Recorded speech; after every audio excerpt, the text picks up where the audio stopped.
A mother, a daughter, 280 guests, and one slap that would destroy an empire. Taylor Gonzalez spent 34 years trying to earn her mother's love, a wealthy CEO who controlled everything and everyone around her. On Taylor's wedding day, she wore her military medals hidden inside her dress, a tribute to a teammate who died saving her life. Her mother saw them and demanded she remove them. Taylor refused, so her mother slapped her right there in front of everyone. The room went silent. Not one person stepped forward. But then Taylor's fiancé, a Navy SEAL commander, walked up to her mother, grabbed her wrist, and spoke 8 quiet words. Seconds later, 6 people in the back of the room rose to their feet. They didn't say anything. They didn't have to. Because Taylor's mother recognized every single one of them. Her face turned white.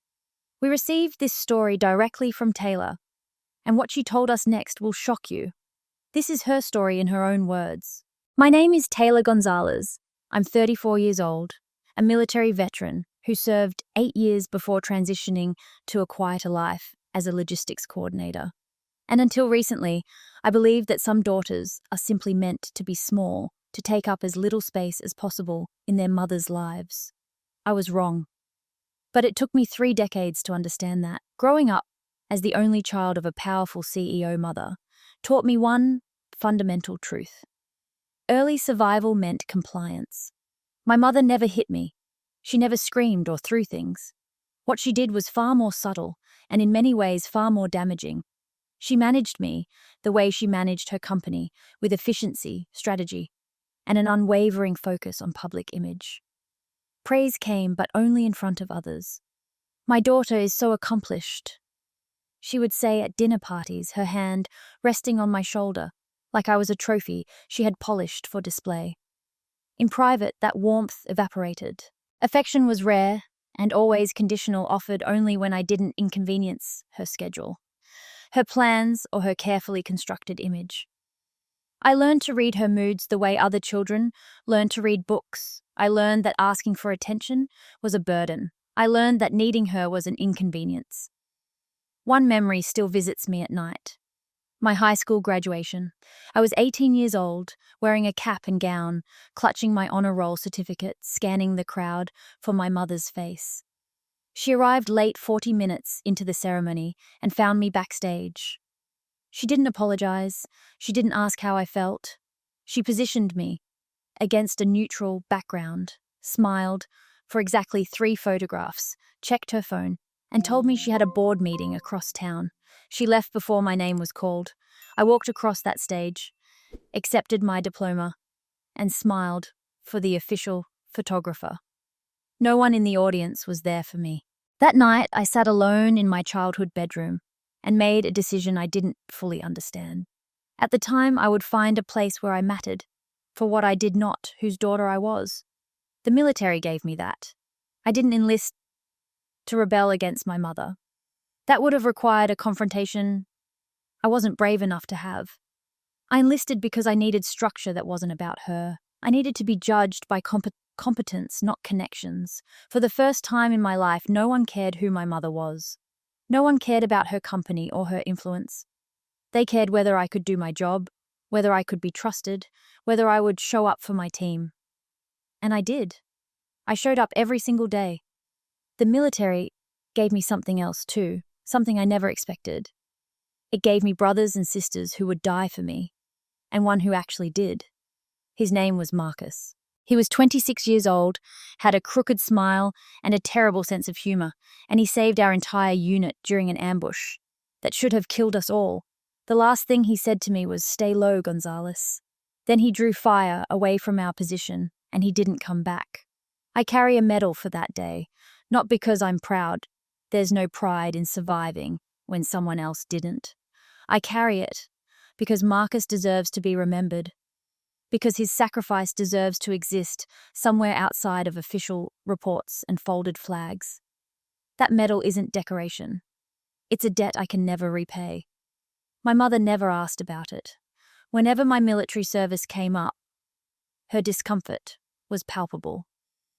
She would change the subject or make a vague comment about being glad I had moved past that phase. 8 years of service. Lives saved, lives lost. A phase. I stopped talking about it at home. But there was one person who always saw me even when I was trying my hardest to disappear. My grandmother. She was my mother's mother, though the two women couldn't have been more different. Where my mother was sharp and controlled, my grandmother was soft and present. She noticed things. She noticed me. I remember sitting with her on her porch when I was maybe 12 years old, feeling invisible and not knowing how to say it. She took my hand and said something I've carried ever since. "You don't have to be invisible, sweetheart. I see you." I didn't fully understand what she meant then, but those words became a kind of anchor proof that someone somewhere recognized I existed. My grandmother passed away 2 years ago. Before she died, she gave me a sealed envelope with instructions written on the front in her shaky handwriting. "Open this when you finally choose yourself." I've kept that letter unopened ever since. Part of me sensed it contained permission to stop shrinking, to stop managing my mother's feelings, to finally live a life that belonged to me. I decided I would open it on my wedding day, the day I would finally choose myself. That decision led me to Daniel. I met him at a military appreciation event about 18 months before the wedding. He was a Navy SEAL commander, decorated, respected, surrounded by people who wanted something from him. Everyone crowded around, eager to shake his hand or snap a photo. I didn't. Instead, I noticed what no one else seemed to see. Beneath the composure and the uniform, he looked exhausted. The kind of tired that sleep doesn't fix. So when I finally approached him, I didn't ask about his service or his medals. I asked, "Are you okay? You look tired." He stared at me for a long moment. Then he laughed, not politely, but genuinely. "No one's asked me that in years," he said. That's how it started. Not with admiration or strategy, but with a simple moment of being seen. Later, Daniel told me, "Everyone sees my rank. You saw my nightmares." I think that's when I knew I loved him. When I told my mother about the engagement, her reaction wasn't what I expected. She wasn't concerned about his background. His credentials were impressive enough to satisfy her. What unsettled her was something else entirely. This relationship existed outside her control. She hadn't arranged it. She hadn't approved it. She hadn't influenced it at all. For the first time in my life, I had chosen something that was entirely mine. And I think even then she began planning how to take it back. I thought my wedding would finally make me visible. I didn't know yet my grandmother had already made sure of that from beyond the grave. The wedding venue was breathtaking. A restored estate with manicured gardens, crystal chandeliers, and enough white roses to fill a greenhouse. 280 guests filled the reception hall, champagne glasses catching the afternoon light, laughter echoing off marble floors. By any measure, it was the wedding of the year, and I had never felt more like a stranger at my own celebration. As I moved through the crowd in my gown, I started counting. How many of these people did I actually know? 30, maybe. The rest were faces I had seen in business magazines or political news segments. Board members from my mother's company, donors to causes I had never heard of, industry leaders whose names I couldn't pronounce. I overheard conversations about quarterly earnings pending legislation, a merger that would reshape the tech sector. Not a single person asked about Daniel's family. Not a single person asked about us. I watched my mother work the room like she was hosting a shareholders meeting. She moved from group to group with practiced precision, touching elbows, laughing at the right moments, steering conversations toward topics that showcased her influence. Daniel's parents sat at a table near the back, looking polite, but visibly uncomfortable. No one had introduced themselves. No one seemed to notice they existed. This wasn't a wedding.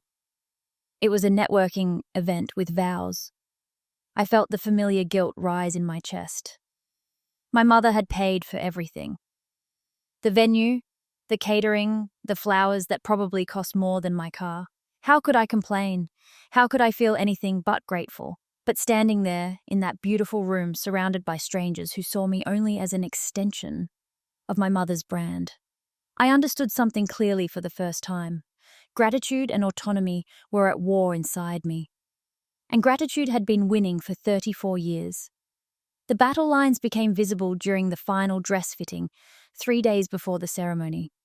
I had made a decision about my medals. I didn't want to display them prominently, that would feel performative attention-seeking. But I couldn't leave them behind either. So I had them sewn into the inner lining of my dress, positioned near my heart.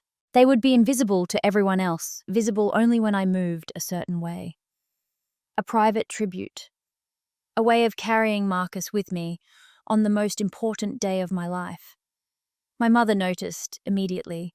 She was examining the dress when her fingers brushed the slight bulge in the fabric. She pulled the lining aside and froze. "What is this?" I explained calmly. The medals were for me, not for show. One of them represented Marcus, a teammate who had died. I wanted him there with me. Her response came without hesitation. "This is a wedding, Taylor, not a military parade. Take them out, the guests won't understand." I told her I wasn't wearing them for the guests. She tried a different angle. "People will ask questions. They'll want to know why you're carrying around reminders of trauma on what should be a happy day. Is that really the image you want to project? Your guests don't need to see your trauma." That's what she actually meant. My service, my sacrifice, my loss. These were inconvenient narratives. They didn't fit the curated image she had constructed. A daughter with medals meant a daughter with complicated stories, and complicated stories couldn't be controlled. I looked at her for a long moment. Then I said quietly, but firmly, "The medals stay." Something shifted in her expression. It was subtle, a flicker of surprise, quickly masked. I had never refused her before. Not directly, not without apology or negotiation. This small act of defiance was a crack in the foundation of our entire relationship, and we both knew it. Throughout this exchange, Daniel stood nearby, saying nothing. My mother glanced at him several times, clearly expecting him to intervene to encourage me toward compromise. His silence seemed to confirm her assumption that he was passive, perhaps even weak. She was wrong. I didn't know it then, but Daniel had spent the past 18 months preparing for this day, in ways I couldn't have imagined. Using connections from his military career, he had quietly investigated my mother. What he found was a pattern, a trail of people whose lives she had damaged. A former HR manager who had been fired after reporting toxic workplace behavior. A startup founder whose company was bankrupted by a frivolous lawsuit. My mother filed just to eliminate competition. A former secretary who had been blacklisted from the entire industry for reasons that were never made clear. 6 of those people were at the wedding right now. I had noticed them earlier, strangers seated in the back corners watching but not mingling. I assumed they were distant business associates, people my mother had invited to fill seats. I was wrong about that too. Daniel had found them. He had invited them. And he had briefed them with a simple instruction: if something happens, you'll know when to stand. He wasn't planning revenge. He was creating insurance. An hour before the ceremony, I finally opened my grandmother's letter. My hands trembled as I broke the seal. The paper was thin, the handwriting shaky, but unmistakable. The words were simple and devastating. "I know what my daughter became. I watched it happen and I couldn't stop it. I tried to love her into kindness, but some people choose who they are. I want you to know, Taylor, it wasn't your fault. It was never your fault. You were a child who deserved a mother, and instead you got a manager. I always saw you, sweetheart. Even when she made you invisible, I saw you." My vision blurred. I had to read the final lines twice before I understood them. "I've left you something that will protect you when you need it. The lawyer will explain when the time comes. Trust yourself. You are stronger than you know." I folded the letter carefully and tucked it into my dress right next to the medals. I didn't understand what my grandmother had left me, but I felt her presence like a hand on my shoulder, steadying me for whatever came next. The ceremony was about to begin. I stepped into the main hall and saw my mother near the entrance, greeting a photographer with her practiced smile. But as I watched, her eyes drifted toward the back of the room, toward those strangers in the corner. For just 1 second, her smile faltered, her gaze sharpened, and I saw something I had never seen on my mother's face before. Fear. I should have recognized that fear for what it was, a warning. But in that moment, I was too focused on getting through the ceremony, too hopeful that the day might still belong to me. I was wrong. Minutes before I was supposed to walk down the aisle, I retreated to the bridal suite for a final moment alone. I needed to breathe. I needed to steady myself. I stood before the mirror, touching the place where my grandmother's letter rested against my heart, feeling the slight weight of the medals beneath the fabric. I was ready. Then the door opened. My mother entered without knocking. Her expression was composed, her smile perfectly calibrated for anyone who might be watching. But we were alone now, and as the door closed behind her, the mask slipped. Her eyes went straight to my dress, to the place where she knew the medals were hidden. "I see you didn't listen to me." I said nothing. There was nothing to say that I hadn't already said. Her voice shifted. What began as disappointment hardened into something colder. "Remove them, now. I'm not asking any more, Taylor. You're embarrassing me in front of everyone who matters." I met her gaze in the mirror. My voice was steady when I spoke. "This isn't about you, Mother. This is my wedding. These medals are part of who I am. Who you are." She laughed, but there was no humor in it. "Who you are is my daughter. Everything you have, this venue, this dress, these guests exist because of me. And you want to ruin it with your little military costume." I turned to face her directly. "Marcus died saving my life. I'm not taking off his medal to make your donors more comfortable." Something changed in her face. The controlled CEO disappeared, replaced by something raw and unfamiliar. I had never spoken to her like this. I had never refused without apologizing, never stood firm without eventually backing down. My defiance, quiet as it was, broke something in her carefully maintained composure. Neither of us knew that a microphone from the ceremony space was still live.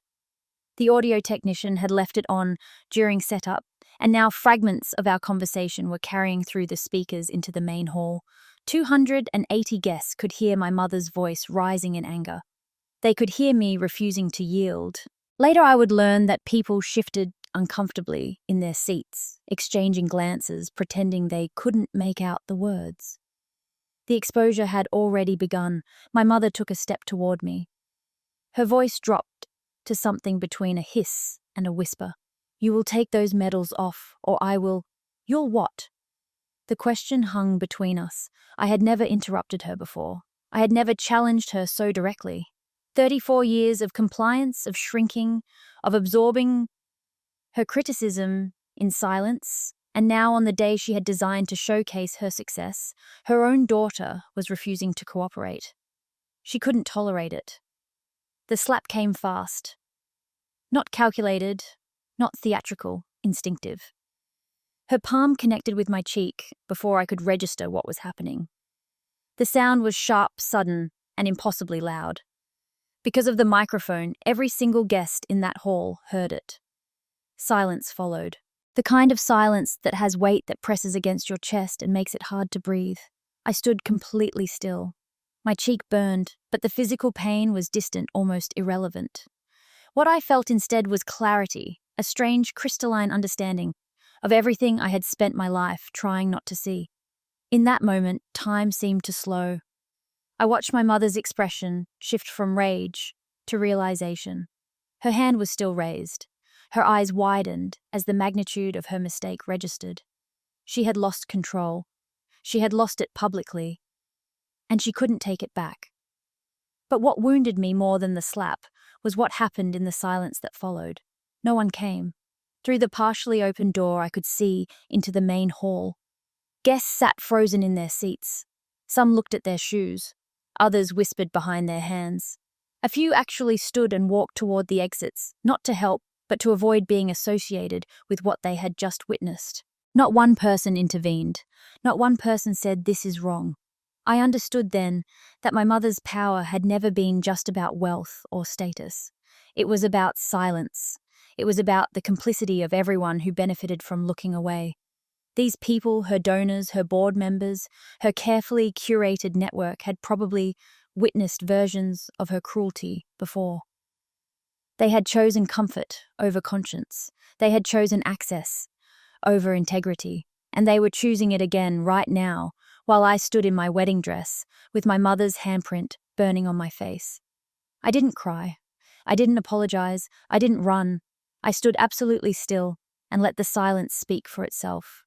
My mother expected submission, tears pleading the familiar pattern of Taylor, absorbing the blow and smoothing things over. Or she expected spectacle screaming accusations, something she could later dismiss as hysteria. Instead, she got neither. She got stillness. And that stillness became its own kind of power. Then the door opened wider. Daniel walked in. Every person in that hall watched him enter. I could feel their expectations shifting. They anticipated confrontation, raised voices, perhaps even violence. Daniel was a decorated Navy SEAL. He had the training and the capacity to end this situation in seconds. My mother seemed to brace herself for an attack. But Daniel didn't move toward her. He stopped just inside the doorway and looked at me first. His gaze was steady, calm, and filled with something that made my eyes sting. It said everything words couldn't. I'm here. You're not alone. Whatever comes next, we face it together. Then he turned to my mother. His expression wasn't anger. It was something far more devastating. He looked at her, the way one might look at a cornered animal that doesn't realize it has already lost. Not with hatred, not with aggression, with pity. The room held its breath. That silence was the loudest thing I had ever heard. And then Daniel opened his mouth and said 8 words that would shatter everything my mother had spent her life building. Daniel stepped forward. His movement was unhurried, deliberate, the kind of controlled calm that comes from years of training in situations far more dangerous than this.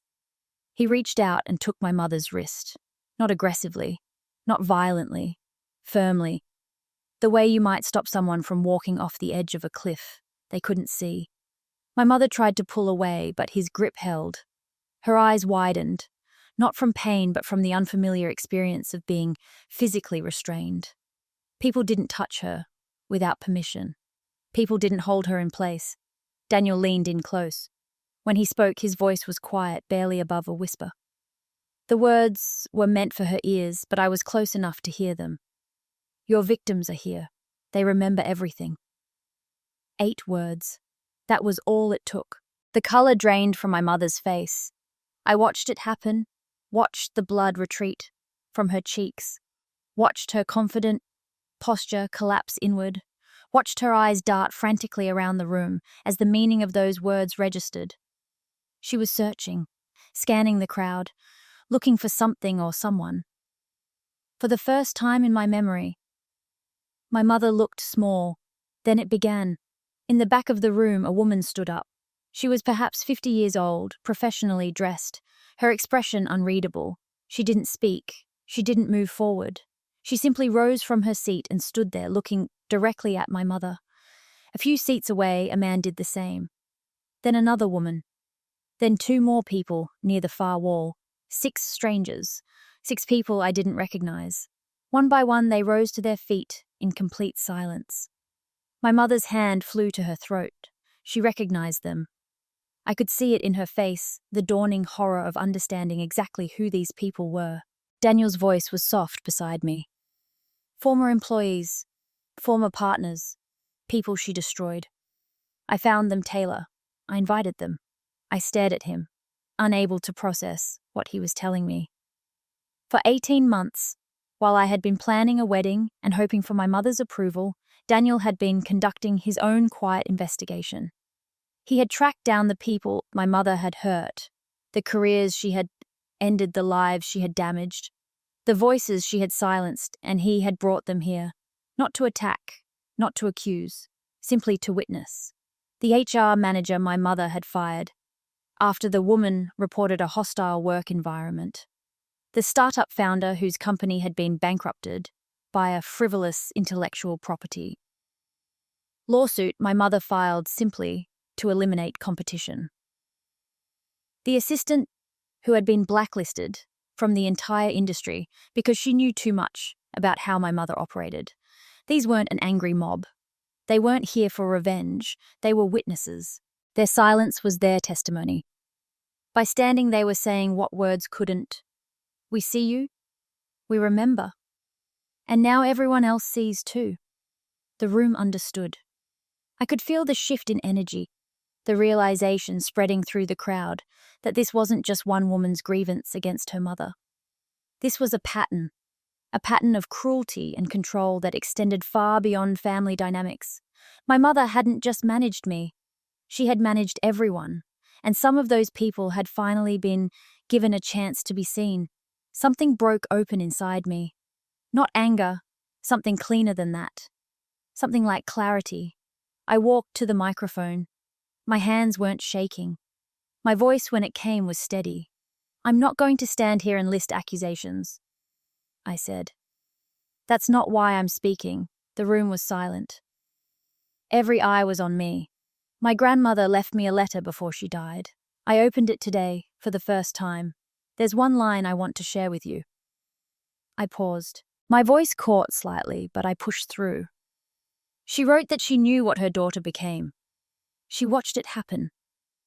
And she said, it wasn't my fault. The silence that followed was different from every silence that had come before. This wasn't the silence of complicity, of people choosing comfort over conscience. This was the silence of recognition, of understanding, of witnesses finally acknowledging what they had always known, but never admitted. My mother stood frozen, near the back of the room. She had just heard her own mother's judgment delivered from beyond the grave, amplified through a microphone, broadcast to every person whose opinion she had ever cared about. The image she had spent decades crafting was crumbling in real time, and there was nothing she could do to stop it. I took a breath and spoke again. We're going to have our wedding now. Everyone who wants to stay is welcome. Everyone who doesn't. I understand. No one left. But no one approached my mother either. She stood alone in the corner of the room she had paid for, surrounded by the people she had spent her career trying to impress, utterly and completely isolated. The ceremony proceeded. It was simple now, stripped of pretense. Just Daniel and me standing before a officiant, making promises we actually meant. When Daniel spoke his vows, his voice was rough with emotion. I've waited my whole life for someone who saw me, not my uniform. Everyone else looked at my rank, my medals, my service record. You looked at me and asked if I was okay.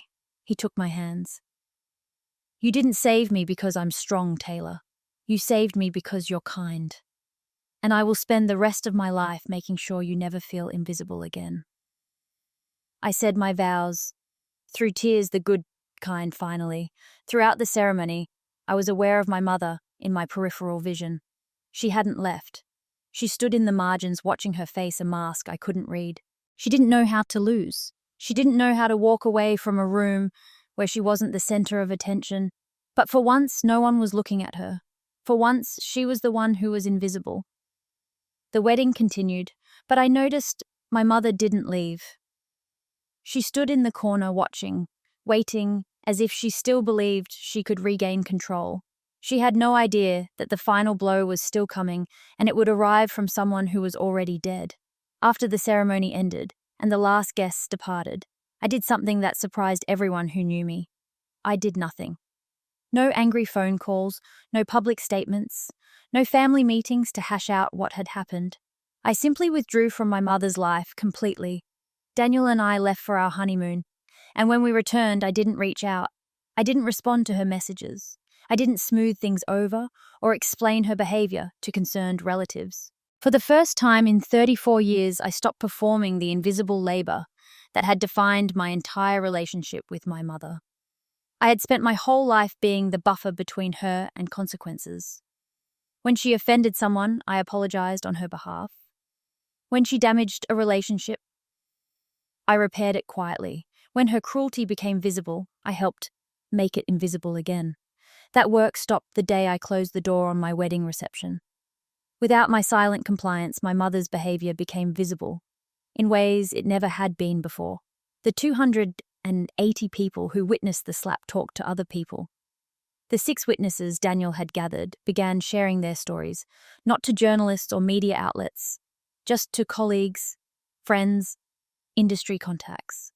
The whisper network that exists in every professional community activated, and for once my mother couldn't control the narrative. Over the following months, her world quietly contracted.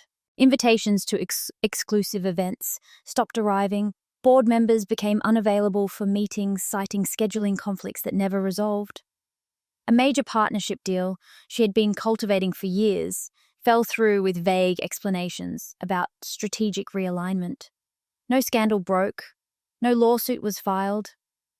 There was just erosion, trust, evaporating doors, closing the kind of professional death that happens not with a bang, but with silence. 4 months after the wedding, I saw the headline while scrolling through the morning news. My mother's name followed by words I never expected to read, steps down as CEO citing personal reasons. I stared at the screen for a long time. I waited for triumph to arrive, or perhaps sadness. Neither came. What I felt instead was something closer to relief. The relief of finally being free from someone else's narrative, someone else's image, someone else's constant need for control. But my grandmother's final gift was still waiting. 3 weeks after the wedding, a lawyer I didn't recognize called me. He said he represented my grandmother's estate, a separate will filed privately with a different firm, unknown to everyone in the family, including my mother. He asked if we could meet.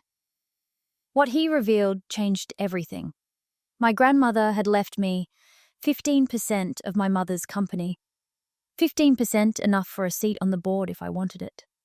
The bequest had been conditional structured to activate only upon my marriage, or my 40th birthday, whichever came first. She had created this arrangement 10 years before she died, updating it quietly, keeping it completely secret. I finally understood. My grandmother had seen what her daughter became. She had watched it happen and been powerless to stop it. But she had spent a decade building a safety net for me, a form of protection that would activate only when I was ready to claim my own life. This inheritance wasn't about revenge. It wasn't about punishment. It was about ensuring that I would never be completely powerless against my mother again. I now had real influence over my mother's world. With those shares, I could attend board meetings, vote on major decisions, make my presence felt in the company she had built. My mother knew the power existed. Her lawyers had certainly informed her by now.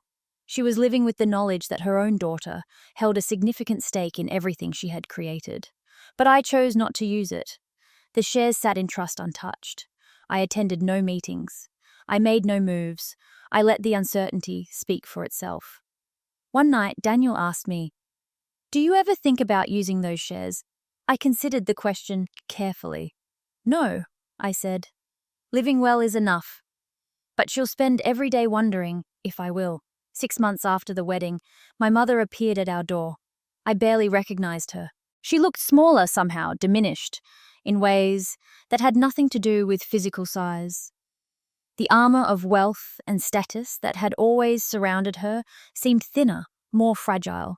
Her clothes were still expensive, her posture still practiced, but something essential had shifted.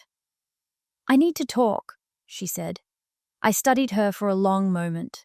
I searched myself for anger, for the familiar desire to wound back, to finally say all the things I had swallowed for 3 decades. I found neither.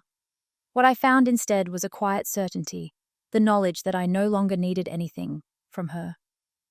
"I don't think we have anything to say anymore." I closed the door, gently. No slam, no drama, just a boundary finally established. Through the window, I watched her stand on the porch for a full minute before turning and walking away. In that moment, I understood something important. She hadn't come to apologize. She had come to regain access to her daughter, to the narrative, to some measure of control over how this story would be told. And for the first time in my life, my answer had simply been no. Daniel and I built our life far from the spotlight. I kept my medals in a small display case in our living room, not hidden, not displayed prominently, just present like the memories they represented. Every year on the anniversary of Marcus's death, I light a candle. Daniel sits with me, not speaking, just present. That's enough. One evening, watching the sunset from our porch, Daniel asked, "Any regrets?" I thought for a moment. I regret the years I spent trying to earn love that was never actually available, but I don't regret how I handled the end. I didn't destroy her. I just stopped protecting her from herself. I took his hand and felt the weight of everything we had built together. I didn't destroy my mother's empire. I didn't need to. I just stopped holding it up and discovered that my own two hands were finally free. Taylor's story didn't end with destruction. It ended with freedom. She didn't bring her mother's empire crashing down. She didn't file lawsuits or give interviews or seek public vindication. She simply stopped carrying a weight that was never hers to bear. And in doing so, she discovered something profound. The people who try to make us small only have power as long as we keep shrinking. For 34 years, Taylor believed that love had to be earned through obedience, that her value depended on someone else's approval, that staying small was the price of staying safe. It took a slap in front of 280 people to finally shatter that illusion. But here's what makes Taylor's story truly remarkable. It wasn't the public humiliation that set her free. It was the quiet decision that came after. The decision to stop protecting someone who had never protected her. The decision to finally choose herself. There's a lesson in this story that goes beyond revenge or justice. It's about recognizing when the relationships we fight hardest to preserve are the ones causing us the most harm. Taylor's mother wasn't a monster in the traditional sense. She was a woman who valued image over intimacy, control over connection. And Taylor spent 3 decades trying to earn warmth from someone who had forgotten how to give it. Many of us do the same thing. We pour ourselves into relationships that only take. We shrink our needs to accommodate people who never accommodate ours. We mistake tolerance for love and silence for peace. Taylor's grandmother understood this. That's why she left not just money but a message. She wanted Taylor to know that the pattern wasn't her fault, that some people choose who they become, and we are not obligated to keep paying the price for their choices. The inheritance wasn't about revenge, it was about protection. It was about giving Taylor something her mother never gave her: options. But perhaps the most powerful part of Taylor's journey is what she chose not to do. She had 15% of her mother's company. She could have wielded that power like a weapon. She could have attended board meetings, challenged decisions, made her presence felt in painful ways. Instead, she let the shares sit untouched. She chose peace over punishment. She chose her own life over her mother's downfall. That takes a different kind of strength. The strength to walk away, the strength to close a door gently instead of slamming it. The strength to say, "I don't need to destroy you. I just need to stop letting you destroy me." If Taylor's story resonates with you, if you've ever felt invisible in your own family, if you've ever wondered whether you are asking for too much by wanting to be seen, know that you're not alone. And know that it's never too late to choose yourself. We want to hear from you. Have you ever had to set boundaries with someone who refused to respect them?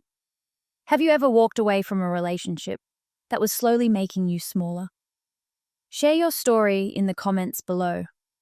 Your experience might be exactly what someone else needs to hear today. If this story moved you, please take a moment to subscribe to our channel and turn on notifications so you never miss another story like Taylor's. Every subscription helps us bring more of these powerful, real-life accounts to people who need them. Hit the like button if you believe that choosing yourself is never selfish. It's survival. Thank you for being here. Thank you for listening. And remember, you don't have to tear down anyone's empire to be free. Sometimes you just have to stop holding it up. Until next time.